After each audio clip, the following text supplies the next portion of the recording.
What happens if Rodney Hudson comes back? What if he doesn't? What if Hollywood Brown blows up? What if he doesn't? We're going to play a whole big what-if game today on Locked On Cardinals. Here we go. You are Locked On Cardinals, your daily Arizona Cardinals podcast. Part of the Locked On Podcast Network, your team every day.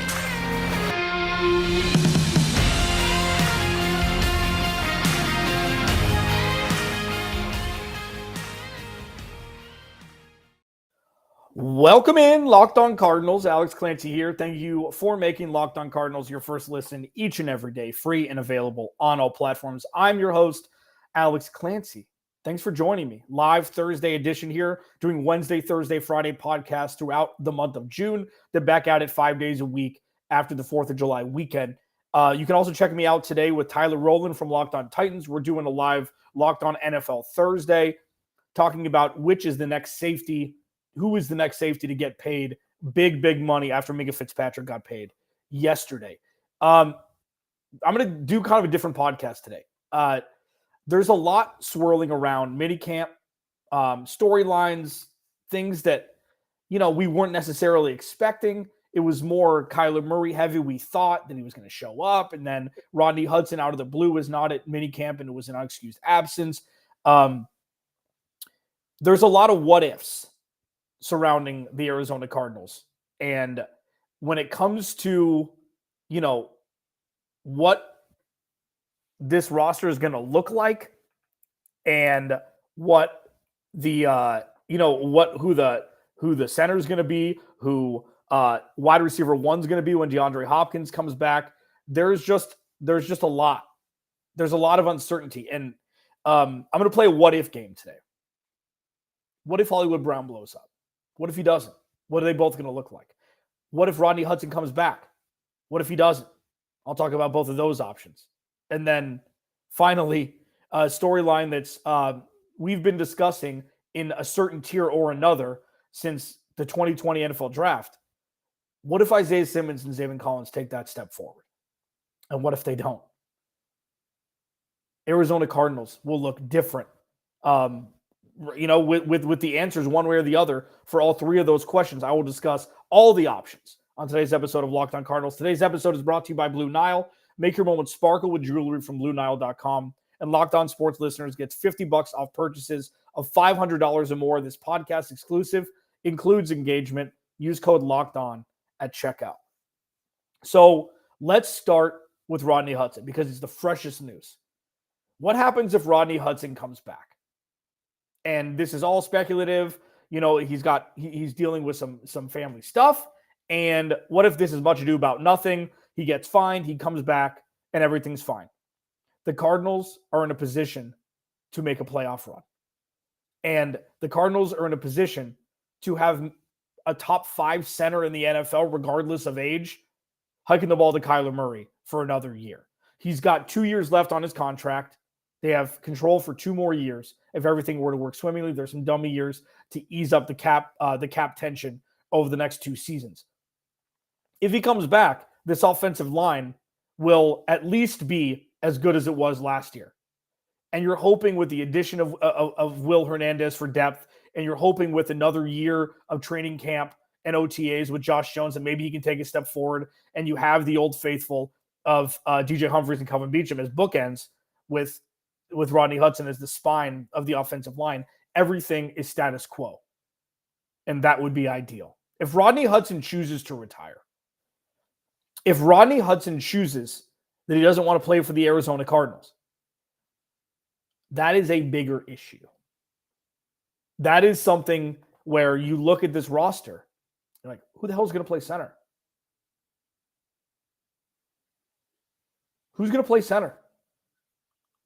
And nobody expected this really to happen. At least we didn't hear anything of it until minicamp started. But it's like holy crap! What's going to happen if Rodney Hudson retires? What's going to happen if he chooses he doesn't want to play for the Cardinals? Again, this is all speculation. And on Twitter yesterday, I had conversations. I wasn't directly comparing the Malcolm Butler situation to the Rodney Hudson situation. I was not doing that. I was saying 100% speculatively, if Malcolm Butler said he wasn't ready for camp, but he really didn't want to play for the Cardinals, and it comes out later that that's the case. And if Rodney Hudson retires and then goes and plays somewhere else next season, after 2022, and it comes out that he didn't want to play for the Cardinals, that's an institutional thing. I was saying if. I wasn't saying it was true. I wasn't saying they were directly correlated. Now, I wasn't saying that Malcolm Butler lied about why he went on the reserve retired list before last season. I was saying if those things are true, then there's a bigger issue at hand. The big issue at hand right now is if Rodney Hudson retires, the Cardinals don't have a backup plan. And I'm not going to put all this on Steve Keim because it's not like they're all-pro left guard retired or they're all-pro left tackle retired, something like that. If Rodney Hudson retires, it's difficult, even if you have a deep bench, to replace somebody as rock solid as Rodney Hudson.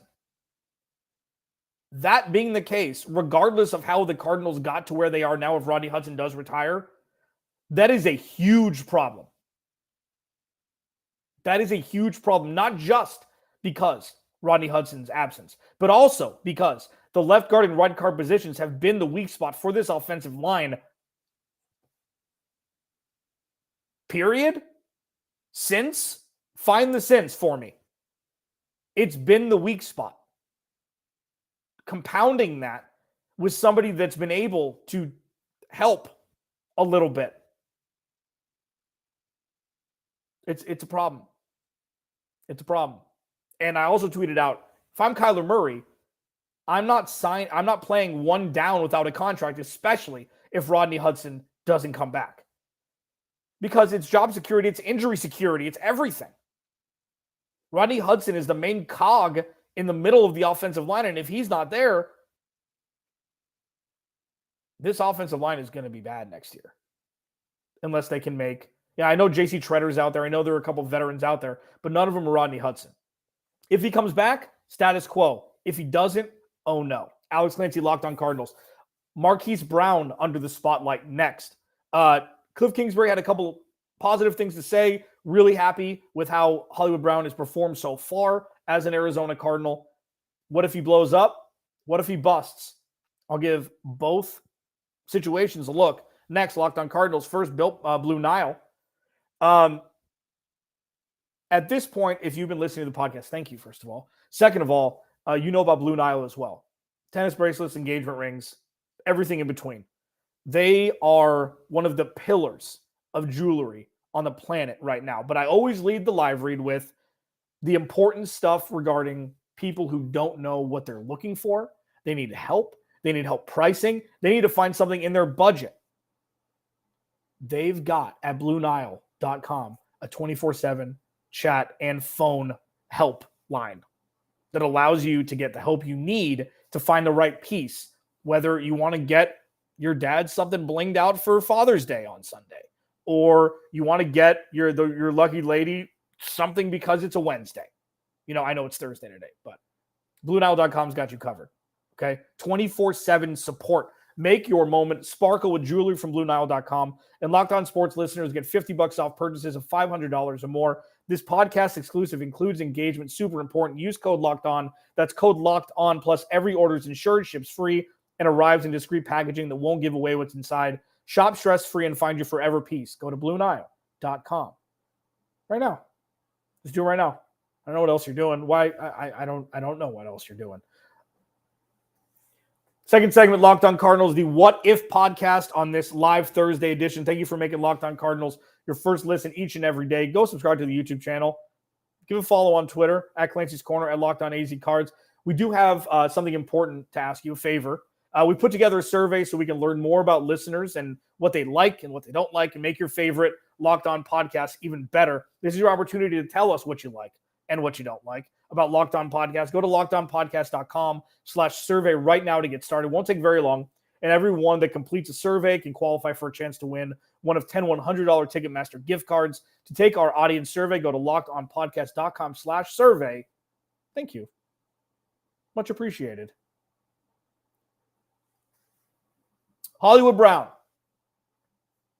Hollywood Brown. One of the big surprises of the draft.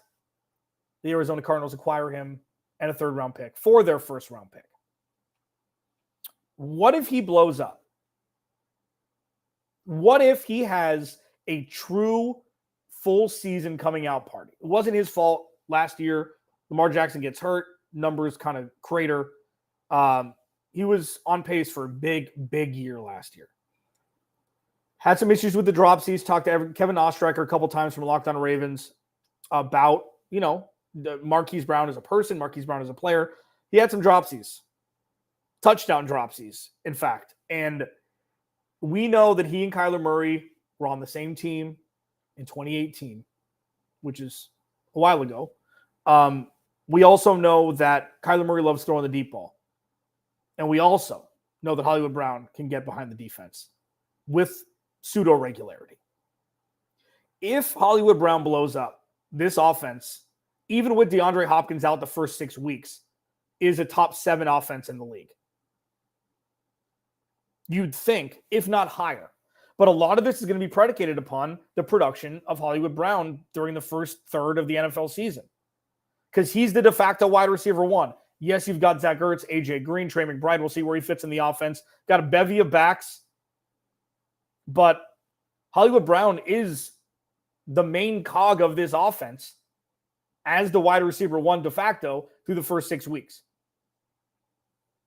If he blows up, this Cardinals offense will be top 7 at worst.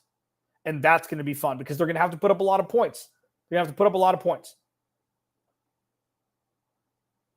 What if he's not? What if he has, 1,000 yards receiving? 1,000 yards receiving is just on the fringe. Because especially now, 17, what is that, 79, 4? That's like 60 yards a game. 2, 4. Yeah, it's just over 60 yards a game in a 17-game season. That's not wide receiver 1. If you want to get paid, that's not wide receiver 1 caliber to get paid as a wide receiver 1. If he doesn't, if this is a bust, if Cliff Kingsbury doesn't utilize him correctly, if other guys get all the touches because he can't separate it, he doesn't know the offense or whatever, which I don't think is going to happen. But if he doesn't work out, the issue that it comes with is twofold. One, is it the offense? Is it Cliff Kingsbury? Or 2, does he not have the ceiling that everybody thinks he might or thought that he might before they traded a first-round pick for him? Now, if you go in the annals of time and you're like, okay, would you have traded a first-round pick for, I don't know, some Tyler Boyd? With the performance he's had, would you have traded a first-round pick for him knowing what his career was going to be? Because it's really about the floor of a first-round pick. Look at what happened with Denzel Mims, John Ross, etc. Their floor is below sea level. Their floor was, they don't have a floor. They didn't have a good career so far. Would you take Tyler Boyd as a first-round pick? Solid, multi-year, multi-touchdown. Would you take him? I think Hollywood Brown's going to be better than Tyler Boyd, but Tyler Boyd is an average to above average wide receiver. So you've got to look at the scale of how important is a first-round pick who turns out to be an 8-year pro. If we're talking like that, do I think Hollywood Brown's going to have an 8-year, 10-year career? Yeah, of course. So because of that, him busting, we would have already seen it. I think it's going to be about fit. I think it's going to be that's great that he was wide receiver 1 for Kyler. That's awesome. And that was a long time ago in a conference that doesn't play a whole lot of defense in the Big 12. And also, you're playing against guys who have third period French on Monday. This is not that. So we'll see. If he busts, I don't think it's going to be as big of a deal as if Rodney Hudson doesn't come back. because they've got weapons on offense. Obviously, the offensive line predicates a whole lot of Kyler Murray's time and letting the progressions go, letting plays develop. But if he doesn't pan out, and they gave him a first-round pick for a 2-year rental of a guy that's a kind of a fringe Pro Bowler, but a guy that fits the system, and they win games, like I can see them winning games if Hollywood Brown doesn't reach wide receiver 1 potential. That's my point. If he doesn't reach wide receiver 1 potential, they can still win games with him as a wide receiver 2. Would you trade a first-round pick if you knew he was going to be a wide receiver 2 for a handful of years? Sure. Because how many true wide receiver 1s are there in the NFL? 15, maybe. How many wide receiver 2s are there? Probably double.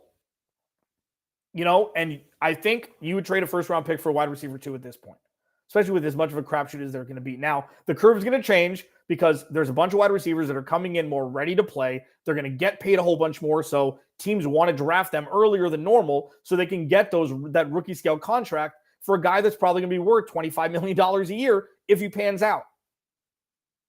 So the reason why, before I get to the inside linebackers, the kids in the third segment, is if Hollywood Brown does not become a wide receiver 1, I don't think that's the worst thing in the world because they're not going to have to pay him $25 million a year to stay. Somebody else might, and that's where it comes into contact where it's like, oh, cool, you have control for a guy you traded a first-round pick for like a year.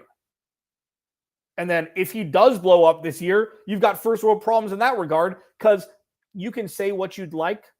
He's going to want to get paid after this season. That's the trend. A.J. Brown, Deebo Samuel's probably going to get paid. That's the trend. Couple good years, pay me before my rookie scale contract is up. So you're going to have good problems and bad problems, but either way, you're going to have problems after this year with Hollywood Brown. And I think that's something that people aren't really necessarily talking about. Like, again, a problem is maybe guys can say, hey, I want to get paid now. What do? You don't trade him. You just traded for him. So what do? You have one guaranteed inexpensive contract year from Hollywood Brown. The rest, if you think anything else is guaranteed just because it's been in the history of time, please think differently. Or think a different way on top of how you think. See the other side. If Hollywood Brown has 1,500 yards receiving and 10 touchdowns this year, you can bet he ain't playing for whatever he's owed in 2023. He's going to want a lot more. Alex Clancy, Locked On Cardinals. The what-if game here on the Thursday live edition of Locked On Cardinals. Thanks for chilling. Thanks for hanging. Coming up next, maybe the biggest impact, one way or the other, for the 2022 season. Will Zaven Collins and Isaiah Simmons take that step forward necessary, or won't they? I'll talk about what will happen if either of those things happen next. Locked On Cardinals. First, Built Bar, Mud Pie. Okay? Chocolate, whipped cream, wrapped in chocolate, topped with cookies and cream crumble. I'm not talking about a candy bar. I'm talking about Built Bar. 150 calories, 8 grams of sugar, 16 grams of protein. It's something 6 bites. It's breakfast. It's like everything your parents wouldn't let you eat when you were younger, tasting like that, but also being good for you. Built Bar calls themselves the healthiest candy bar on the planet or the best tasting protein bar. You can take what you wish. But we've talked about this. We talk about Built Bar 4 times a week on this podcast. I believe and ingest what I read about, and it's all true. I don't like making a big breakfast. I'd rather have a coffee, take 5 bites of something, have the protein I need until lunch, and go on with my day. The fact that it tastes good, it doesn't taste like a bark or a side of a wall or something. It's just a bonus. Go to Built.com and use promo code LOCKED15 for 15% off your order. Use promo code LOCKED15 for 15% off at Built.com. All right, final segment, Locked On Cardinals. It's the what if. I've already covered what if Rodney Hudson comes back, what if he doesn't. Describe both scenarios. What if Hollywood Brown blows up? What if he doesn't? Describe both those scenarios. Now, there's a lot of impact positions on a football team, obviously, but none with more polarization than the last 2 first-round picks that were actually drafted by Steve Keim.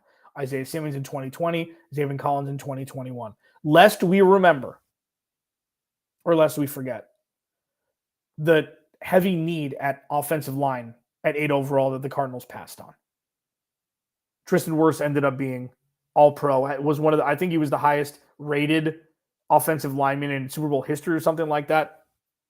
Could have drafted him, drafted an inside linebacker. Or drafted an athlete. If we're playing, 2003 NCAA football, when you do the recruiting, it's ATH, it's athlete, because he's kind of positionless. Then you move to an inside linebacker, a position he never really played. Okay, 2020. 2021, cool. Other options, there's Greg Newsome, there's Caleb Farley. I know he had his injury concerns. There's, you can draft an offensive lineman there. Nope, let's draft another inside linebacker. I think that's the right choice. This guy's better in coverage. Isaiah Simmons is better at other things. They're going to be perfect together. We're going to put them next to each other in the middle of the field in a setup that's never been done in NFL history with the skill set and the length and the size of these two guys. Steve Keim, smartest person in the room. Let's do that. So that's where we are now. Okay. Isaiah Simmons was not ready to play his rookie year inside linebacker. Zaven Collins couldn't see the field last year. Injuries and otherwise couldn't see the field. Some say it's Vance Joseph not playing rookies. I say it's guys not ready to play in the NFL yet, especially the position they were drafted to play because they didn't really play that position in their life up until that point. So now there's no, for everybody that's saying, oh, you got to play him. You just got to play him. Okay. You're going to get your wish. And this could be either an embarrassment or an incredible transformation of young talent into being the heartbeat of the defense for the next decade. And I don't think it's going to be anywhere in the middle. I think we're going to know one way or the other what the linebacking core is going to look like for the future. Because there's no safety net with Jordan Hicks anymore. Lest we forget one more time, Steve Keim said that Jordan Hicks, that Zaven Collins is going to be the starter week 1 in May of last year because he has to be the smartest person in the room and double down on every move that he makes. That's just true. That's not an opinion. That's just true. Take it or leave it. And then obviously he wasn't ready because he's never played that position before that much. So Jordan Hicks, that's where we are. So now, no safety net, high wire act, 2 extremely talented, extremely smart young players who could flip the script on this defense. They could be the future of this defense. And we're going to find out. So if they take that step forward, both of them, they both got different skill sets. They're both very smart, very young, ready to roll. If they take that step forward, sky's the limit for this defense. It's one of the most athletic defenses in the NFL. Every NFL player is athletic. But look at the playmakers on this defense. Young, ready to roll. Even the 2 third-round picks that they drafted. Athletic is not an issue. It's can they put it together? If you told me that Byron Murphy takes that next step, because he's got a payday coming up soon, whether it be with the Cardinals or otherwise, he's kind of had a Christian Kirky career with the Cardinals, where it's you've seen flashes, but not enough potency to warrant a second contract with the Cardinals, especially the amount of money that Jacksonville gave Christian Kirk, See, Marco Wilson, who showed flashes last year, probably shouldn't have been thrust into starting as much as he did before he got hurt, but Malcolm Butler retired. Steve Keim didn't address the cornerback room like he should have. That's where they lived. And then you have Budda Baker and Jalen Thompson over the top, maybe the best safety duo in the NFL. Okay? And then you have the kids. Then you have Zaven. They're adults, they're men, but they're kids for the NFL age-wise. You've got these 2 extremely talented, extremely smart guys in the middle of the defense. And if they take a step forward, the sky's the limit. This could be a top 5 defense, top 7 defense. Opportunistic. This defense could be sexy as hell. If they don't, and if the Cardinals need to bring in a veteran midway through the season and trade another pick to bring in a veteran to band-aid what the draft was unable to do,